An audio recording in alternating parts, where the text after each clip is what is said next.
Welcome po muli sa Philippine Weather Trivia. Again, para po sa mga bago sa channel na to, ako nga po muli si Alvin Pura, isang meteorologist at ang inyong weather tito. Ngayon, balikan na natin itong bagyong binabantayan natin or mga bagyong binabantayan natin sa labas ng ating Philippine Area of Responsibility.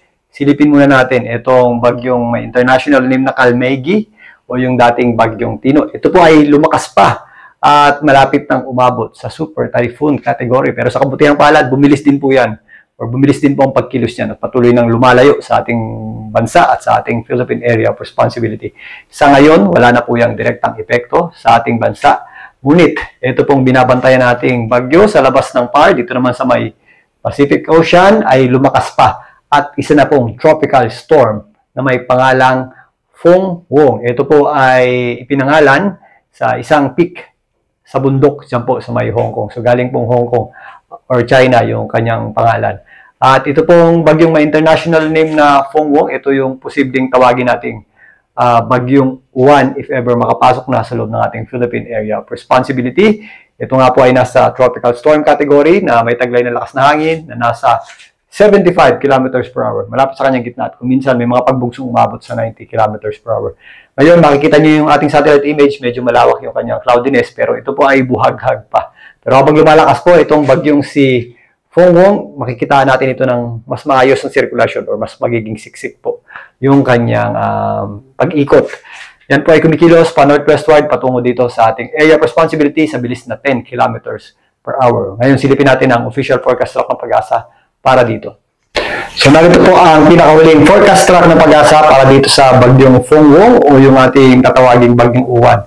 Ito po ay nagpapakita na dito pa lang sa forecast track ng Pag-asa ang lawak ng kanyang at least 39 kilometers per hour na lakas ng hangin na bagyo. So, ito po, ngayon pa lang is malawak na yung kanyang sirkulasyon at inaasahan pa natin na mas madadagdagan pa po yung mga kulay na yan at magkakaroon yan ng kulay pula if ever umabot na po ito sa typhoon category. Nakikita natin ito ng unti-unti pang paglakas habang binabaybay itong eastern section ng ating bansa dito po sa silangang bahagi ng Mindanao sa labas ng PAR at possible po yan pumasok sa ating Philippine Area of Responsibility as a typhoon na maaring late night ng Friday or madaling araw ng Sabado. Yan po ay mananatiling typhoon category hanggang makarating dito sa mas malapit sa eastern section ng Visayas sa Sabado ng gabi.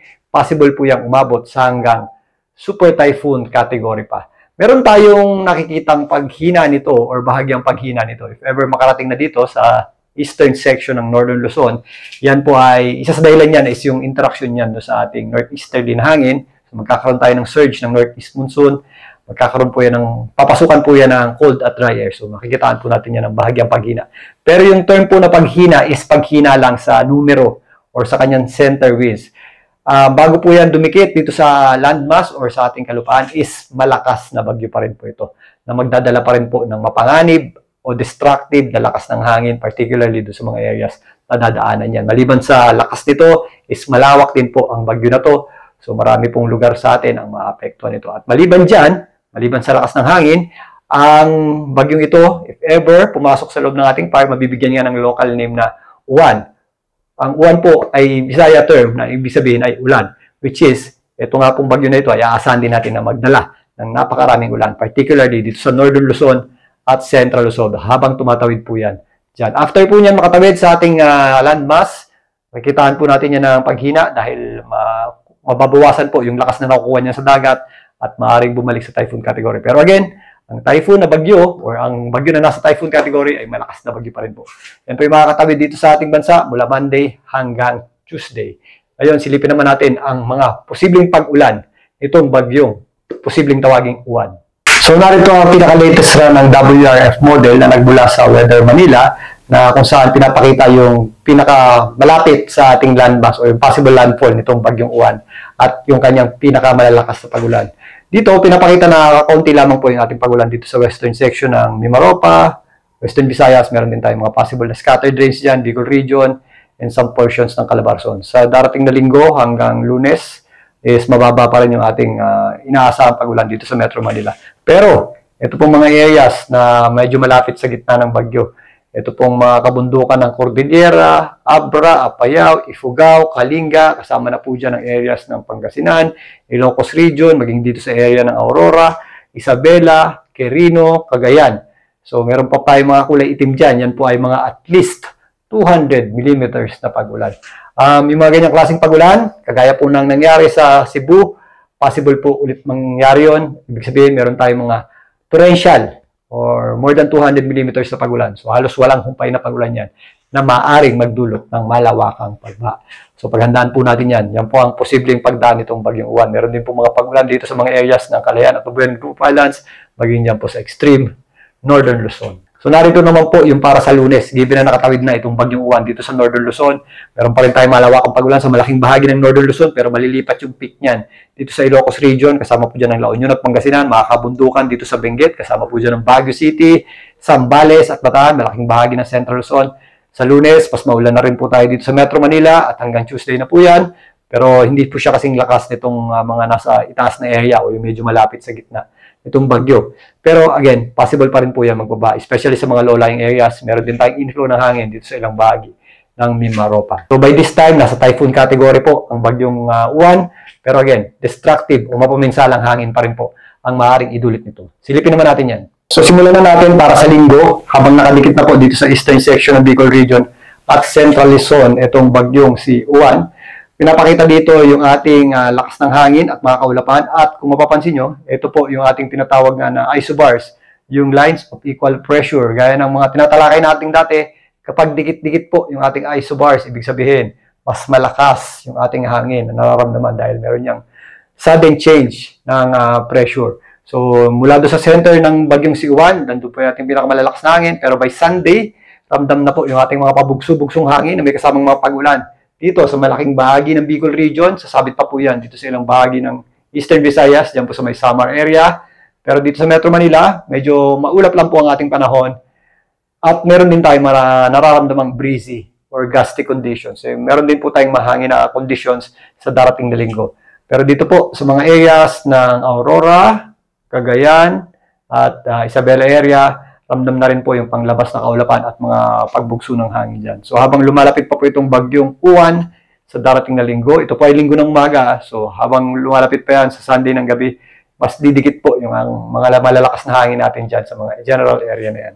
So narito naman po yung para sa Sunday ng gabi hanggang Lunes ng madaling araw. Pinapakita na dito na yung ating pinakamalalakas na hangin ay affected na ang malaking bahagi ng Northern Luzon. So dikit-dikit na po yung ating mga isobars dyan. So, ibig sabihin, malakas na po yung ating hangin dyan na hinihila itong bagyong si Uwan. So, directly associated na yan sa bagyong Uwan.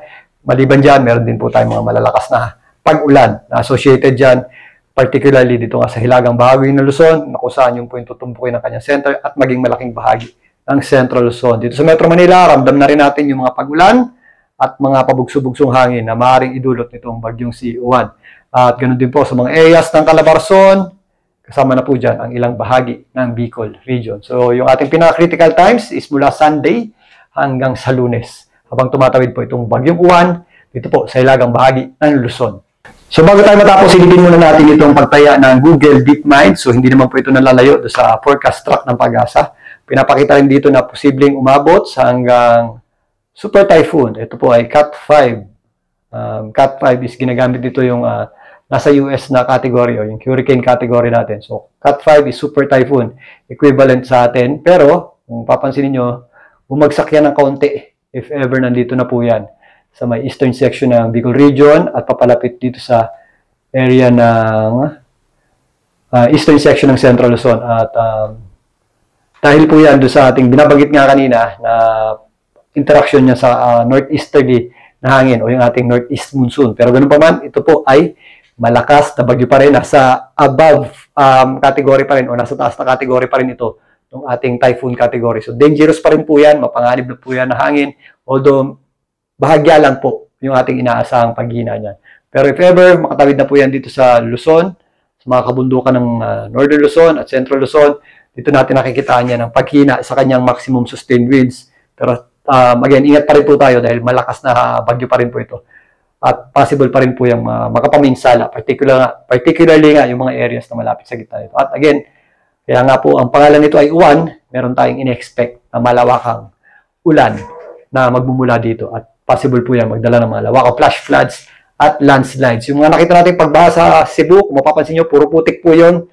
Ito po ay classic example ng flash floods. Ibig sabihin po, Maliban doon sa mga pag-ulan na natatanggap natin doon sa mismong lugar, is may mga pag-ulan or baha pa na nanggaling sa mga kabundukan. So naiipon po yan sa mga low-lying areas, tributaries o yung ating mga pathways ng ating mga tubig. So doble ingat po tayo at lagi po tayong maganda sa mga ganyang klaseng scenarios, especially kapag meron tayong mga up to torrential rains o yung mga halos walang tigil na pag-ulan.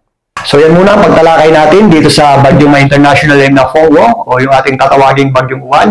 Balikan natin yan mamaya. Muli ito po ang inyong Weather Tito para sa Philippine Weather Trivia. Magandang tanghali po.